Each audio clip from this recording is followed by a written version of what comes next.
आ એટલે કોઈ એટલે आई જવું। वेलकम वेलकम वेलकम सभी का नए व्लॉग में स्वागत करता हूँ। दोस्तों सुबह सुबह में खेतों में आना था पर रिश्तेदार आ गए तो मुझे लेट हुआ। और अभी इधर ये जो चने हैं, चने को जला रहे हैं, तो उसको जला करके जब खाते हैं तो बहुत टेस्टी होता है। तो उनको मैंने बोला कि भाई पहले वीडियो शूट कर लेता हूँ जितना हो सके, क्योंकि अभी एक थोड़ा प्रेशर बना रहता है। वैसे मैं प्रेशर लेता नहीं हूँ, पर रोज़ के 2 वीडियो तो मुझे डालने ही डालने।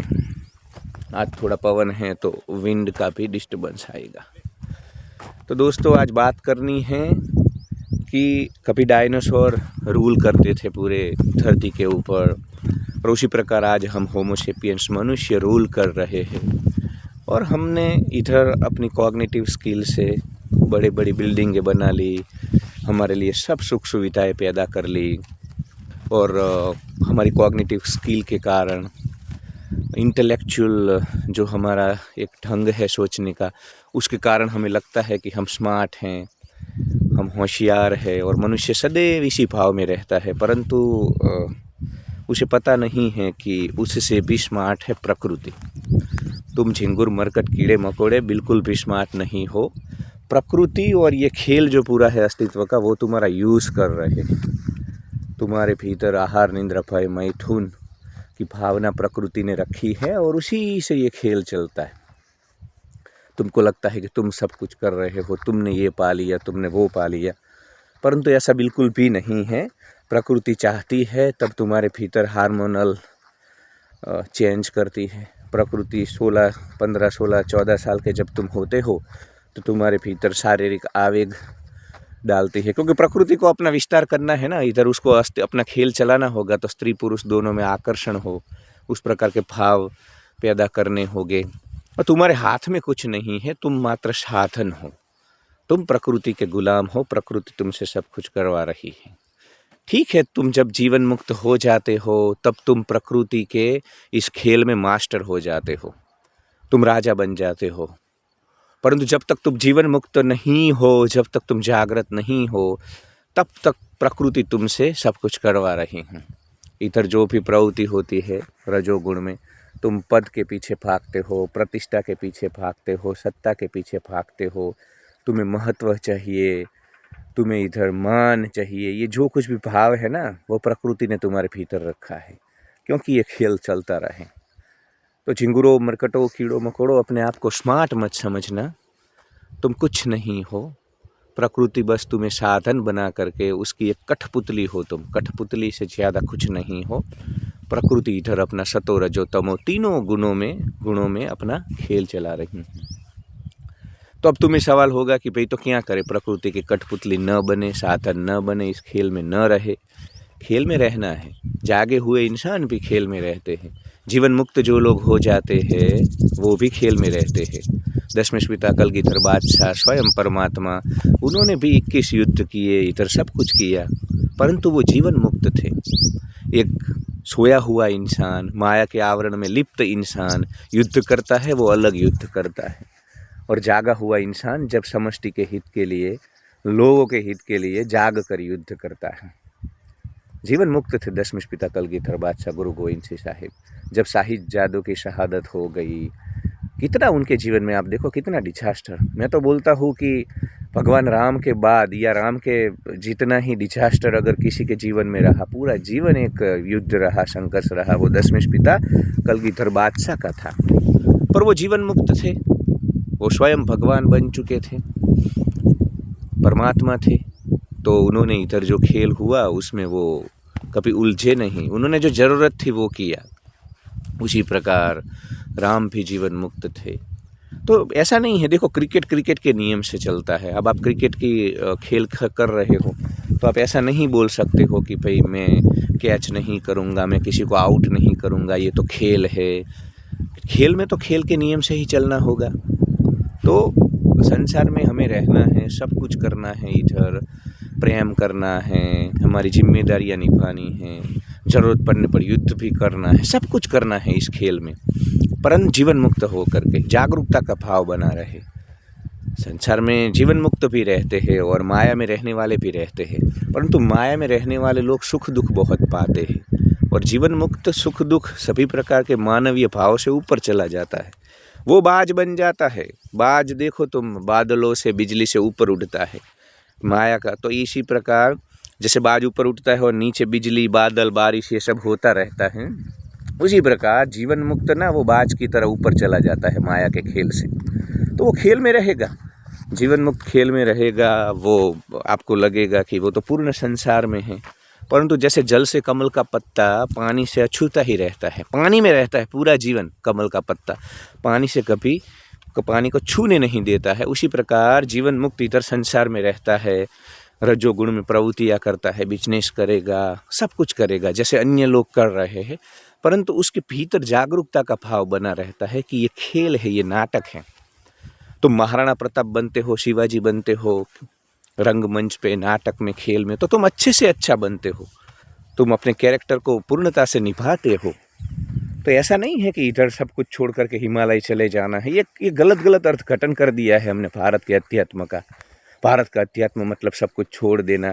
अरे भाई, भारत का अध्यात्म मतलब सब कुछ करना और पूर्णता से करना, मैक्सिमम करना। भारत का अध्यात्म मतलब इधर संसार के कोई भी सुख ऐसे नहीं होने चाहिए जो तुम भोगो नहीं अपने जीवन काल में। परमात्मा खुद चाहता है। आचार्य रजनीश बोलते हैं ना कि परमात्मा को एक ही बात का अफसोस रहेगा कि भाई तुम्हें थाली सजा करके रसगुल्ले, गुलाब जामुन, काला जाम, बासुदी, सभी प्रकार की चीज़ें दी थी और तुमने खाया नहीं। परमात्मा तो चाहता है कि तुम संसार में सभी प्रकार के सुख भोगो, स्त्री को भोगो, स्त्री पुरुष को भोगे, सब कुछ करो, जितने भी सुख है, जितने भी इंद्रिय के सुख है। ऐसा नहीं है कि उससे भाग जाना है, परंतु भीतर जागरूकता का भाव हमेशा बना रहना चाहिए। जीवन मुक्त देखो, जीवन मुक्त सब कुछ करना है। जीवन मुक्त भी प्रेम करता है किसी महिला के साथ, वो भी सेक्स करता है, परंतु वो जागरूक होता है। समझे तुम, उसको पता होता है कि ये जो सब सुख है वस्तुओं से, व्यक्तियों से आने वाले, वो हमेशा नहीं चलते हैं, स्थायी नहीं चलते हैं। लोगों की परिस्थितियाँ बदल जाती है, संजोग बदल जाते हैं, लोग बदल जाते हैं, तब वो ज़्यादा हिलडुल नहीं जाता है, क्योंकि वो जीवन मुक्त होता है। जीवन मुक्त भी मनाली जाता है, स्विट्जरलैंड जाता है, और माया में रहे कीड़े मकोड़े भी जाते हैं मनाली। पर जीवन मुक्त मनाली में है तभी भी शांत रहेगा, तभी भी आनंद में रहेगा। और जीवन मुक्त खेतों में है, रेगिस्तान में है, तभी वो एक ही उसकी चित्त की जो अवस्था होती है ना, मतलब जहाँ पवन नहीं होता है, ऐसी जगह पे जो ज्योत होती है दिए की, वो ज़्यादा हिलती डुलती नहीं, ऐसे ज्योत दिए की स्थिर रहती है। उसी प्रकार जीवन मुक्त का, जीवन मुक्त है ना, वो हिलता डुलता नहीं है आसपास के बदलाव से। जरूरी होता है वो करता है, ऐसा भी नहीं है कि भाई जीवन मुक्ति यानी मतलब कोई उसको कुछ भी कर ले, उसको डंडा लेकर के मारे वो हंसता रहेगा, ऐसा नहीं होता है। वो भी डंडा लेकर के, कोई डंडा मारे तो वो तो बड़ी मतलब उससे भी बड़ा शस्त्र लेकर के हमला करेगा, पर उसका जो भीतरी आयाम है, इधर भीतर जागरूकता का भाव बना रहता है। तुम जब नाटक में होते हो, महाराणा प्रताप बनते हो, तो तुम उसके नाटक के दौरान तुम युद्ध भी करोगे, मतलब ये सब कुछ करोगे तुम नाटक, पर तुम्हें जागरूकता बनी रहती है कि भाई ये नाटक है। उसी प्रकार ये संसार में हमें जनक राजा की तरह नाटक करना है, राम भगवान की तरह, कृष्ण की तरह। कितने तुकाराम, नामदेव, कितने जीवन मुक्त हुए भारत की धरती के ऊपर। तो हमें सब कुछ करना है इधर, ऐसा नहीं है, सब कुछ करना है, पर भीतर जागरूकता का भाव हमेशा बना के रखना है कि भाई ये खेल है, माया के आवरण में ये खेल चल रहा है, क्षण भंगुर है। वेदांत में जो चीज़ें हमेशा एक जैसी रहती है ना, उसको ही हम सत्य बोलते हैं। जो कल बदल जाने वाला है मतलब उसको हम माया बोलते हैं। तो माया मतलब ऐसा नहीं कि यहाँ कुछ भी नहीं हो रहा है, सब कुछ होता है, वो सही है, वो सत्य है, माया के आवरण में सत्य है, परंतु वो बदल जाएगा। तुम्हें आज जिस इंसान के लिए प्रेम आ रहा है, मोह आ रहा है, आसक्ति आ रही है, कल उनके लिए ही द्वेष आएगा। तो जो चीज़ें बदलती है उसको हमने अनिर्वचनीय माया बोला है। अनिर्वचनीय माया मतलब अभी तो दिख रहा है, अभी तो अनुभव हो रहा है जगत का, परंतु वो हमेशा एक जैसा अनुभव नहीं रहता। तो माया में ये सब कुछ होता है, सब जो कि बदल जाता है, मतलब तुम्हारा मन बदल जाता है, वो सब कुछ माया है। तो जीवन मुक्त माया को माया देखता है और वो हमेशा जीवन मुक्त रहता है। और तुम ऐसा मत समझो कि तुम स्मार्ट हो, तुम्हें लगता है कि तुम तुम्हारी बुद्धि का प्रयोग करके इधर सफल हो जाओगे, ये सब ठीक है, करो सब कुछ, पर अंततः जीवन मुक्त स्मार्ट है, जीवन मुक्त ही होशियार है, चतुर है, चालाक है। वो इस खेल में रहता है पर दुखों को नहीं पाता है। वो यार उसके जीवन मुक्त के जो जीवन मुक्त का चित्त होता है ना, वो इतना स्थिर हो जाता है कि कोई उसके जीवन में रहे न रहे उसको फर्क नहीं पड़ता है। अब आपको लगेगा कि ये तो क्रूर है, संवेदना नहीं है। पवन बहुत आ रहा है, थोड़ा डिस्टर्बेंस रहेगा, पर वहाँ जा कर के बैठ जाता हूँ। मेरे पति जी ने वहाँ पे गर्मा गर्म चने बनाए हैं, उसका स्वाद लेंगे। तो माया में ऐसा नहीं है कि आपको नहीं रहना है, परंतु जीवन मुक्त जो है वो जीवन का पूर्ण आनंद देता है। जीवन मुक्त का चित्त भीतर से कभी नहीं हिलता है। मैंने बोला ना कि कृष्ण भगवान को मथुरा से निकाला गया, कितने उनके जीवन में दुख, मतलब उतार चढ़ाव। आजकल तो किसी को 2 लाख रुपये का घाटा हो जाता है, इंसान भीतर से टूट जाता है, डिप्रेशन में आ जाता है। वो तो वृष्णि संघ के प्रमुख थे, मतलब वृष्णि संघ यादवों का कुल इतना बहुत बड़ा था, उनको रातों रात वहाँ से निकाला गया गोकुल मथुरा से, पर वो भीतर से नहीं हिले थे। तो उसी प्रकार जीवन मुक्त के जीवन में कोई भी बदलाव आता है, सुख दुख आता है, मान अपमान, जय पराजय, निंदा स्तुति, लाभ हानि, सिद्धि असिद्धि, ठंडी गर्मी, जो भी बदलाव होते हैं वो बाहर होते हैं। जीवन मुक्त को उससे कोई लेना देना नहीं होता है। वो जो जरूरी होता है वही करता है हर परिस्थिति के अंदर। तो भारत का अध्यात्म मतलब सब कुछ छोड़ करके जंगलों में चले जाना है, हिमालय में चले जाना, ये वो नहीं है, वो गलत बातें हैं, गलत धारणाएं हैं जो लोगों ने पैदा की है। भारत का अध्यात्म मतलब तुम पूर्ण रूप से खेल में रहोगे, तुम संसार में रहोगे, तुम सब कुछ करोगे, परंतु भीतर से तुम आसक्त नहीं होगे। मैं बोलता हूँ ना कि जो भाव एक रहता है जागरूकता का, वो जागरूकता का भाव बना रहे।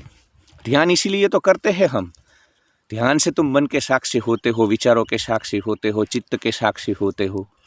इसलिए जब जब ध्यान इंसान करता जाता है, इसी प्रकार जीवन मुक्ति की ओर आगे बढ़ता जाता है, क्योंकि उसको पता चलता है कि मैं मन नहीं हूँ, मैं विचार नहीं हूँ, मैं भावना नहीं हूँ, ये सब तो बदलता रहता है।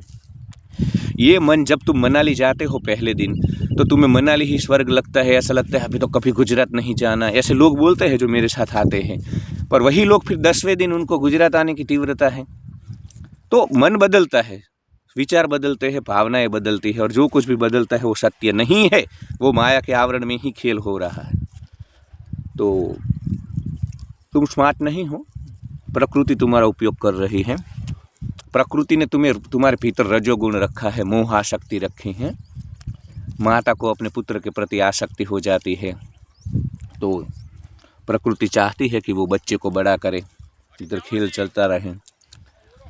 तो प्रकृति सब कुछ करवा रही है, सब आकर्षण, सभी प्रवृत्ति। तो बहुत कम लोग होते हैं जो जीवन मुक्त हो जाते हैं और वो खेल का आनंद लेते हैं। ना वातो नहीं, भले बोले आपने तो वीडियो में બધું रोज राखवी ही। तो जब तक जीवन मुक्त नहीं हो, जीवन का आनंद तुम नहीं ले पाओगे। स्थित प्रज्ञ बनना होगा, बाहर के बदलावों को साक्षी होकर के देखना होगा, वरना इधर तुम्हारा जो 70-80 साल का जो भी समय है वो ऐसे ही चला जाएगा। आज के लिए इतना ही। 13 मिनट का वीडियो बन चुका है और मुझे भी ये चने खाने हैं, इसका लुत्फ उठाना है। और डार्कनेस भी, इसको गुजराती में ओरा बोलते हैं। तो देखो ये जो मैं चने हैं, ऑर्गेनिक चने के, ये ऑर्गेनिक चने हैं, हमारे खेतों के हैं, और हमारे भाई कचिन ब्रदर और हमारे भतीजे ने अभी इसको तैयार किया है इधर। तो इसका लुत्फ उठाएंगे और बस यही है। तो जब तक तुम माया के आवरण में हो, जब तक इस खेल को सत्य मान करके जी रहे हो, सुख दुख को पा रहे हो, तुम स्मार्ट नहीं हो।